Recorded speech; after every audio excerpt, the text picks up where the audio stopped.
দর্শক, এই মুহূর্তে লন্ডন থেকে সরাসরি যুক্ত হচ্ছেন সহকর্মী সারোয়ার হোসেন। সারোয়ার,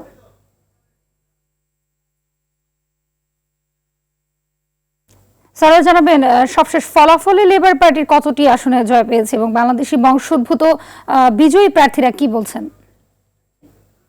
ধন্যবাদ। যেমনটি বলছিলেন, আসলে যুক্তরাজ্যের সাধারণ নির্বাচনে ভূমিধস জয় পেয়েছে লেবার দল এবং এটি যে ধরনের জনমত জরিপ ছিল সবগুলো জনমত জরিপের আসলে লেবার দল এগিয়েছিল এবং ফলাফলে বাস্তবে সেটি ঘটেছে।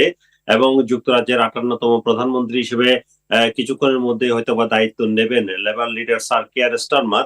এবং তিনি বলেছেন পরিবর্তন শুরু হয়ে গেছে এবং সেটি তিনি শুরু করেছেন এবং সেই অনুযায়ী যুক্তরাজ্য এগিয়ে যাবে। অন্যদিকে প্রধানমন্ত্রী ঋষি সুনাক তিনি পরাজয়ের দায় কাঁধে নিয়েছেন এবং তিনি দুঃখিত বলেছেন দলের পক্ষ থেকে এবং বিজয়ী প্রার্থীকে অভিনন্দন জানিয়েছেন। সর্বশেষ যে ফলাফল আমার কাছে রয়েছে এই মুহূর্তে, সেটিতে লেবার দল 411টি আসনে জয়লাভ করেছে এবং কনজারভেটিভ পেয়েছে 119টি আসন, লিবডেম পেয়েছে 71টি আসন, এসএনপি পেয়েছে 9টি আসন এবং রিফর্ম পার্টি পেয়েছে 60টি আসন। এইভাবে সর্বশেষ এই আসনগুলোর ফলাফল দেখা যাচ্ছে। 5টি আসনের ফলাফল এখনো আসেনি এবং কিছুক্ষণের মধ্যে ইতিমধ্যে প্রধানমন্ত্রী ঋষি সুনাক তিনি রাজার সাথে দেখা করতে গেছেন। রাজাকে তিনি পদত্যাগপত্র দেবেন এবং এরপরে রাজা আনুষ্ঠানিকভাবে লেবার দলকে ক্ষমতা গ্রহণের জন্য প্রধানমন্ত্রীর দায়িত্ব নেওয়ার জন্য স্যার কেয়ার স্টারমারকে আমন্ত্রণ জানাবেন এবং এরপরে আসলে সরকার গঠন হবে।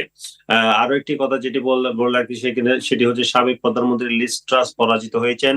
লেবার দলের সাবেক লিডার জেরেমি করবিন তিনি স্বতন্ত্র প্রার্থী হিসেবে জয়লাভ করেছেন। এছাড়া বাংলাদেশি বংশোদ্ভূত 4 জন যারা এমপি ছিলেন এর আগে, বঙ্গবন্ধু নান্দি, টিউলিপ সিদ্দিকী, রোশনারা আলী, রূপা হক এবং আফসারা বেগম, তারাও জয়ী হয়েছেন এবং তারা সকলে হচ্ছে লেবার দলের। তো আর কিছুক্ষণের মধ্যেই হয়তোবা যুক্তরাজ্য পেতে যাচ্ছে তাদের নতুন প্রধানমন্ত্রী। শপথ দায়িত্ব গ্রহণ করতে পারেন labour leader sir care Starmer. এই ছিল এখানকার সর্বশেষ অবস্থা। ধন্যবাদ আপনাকে।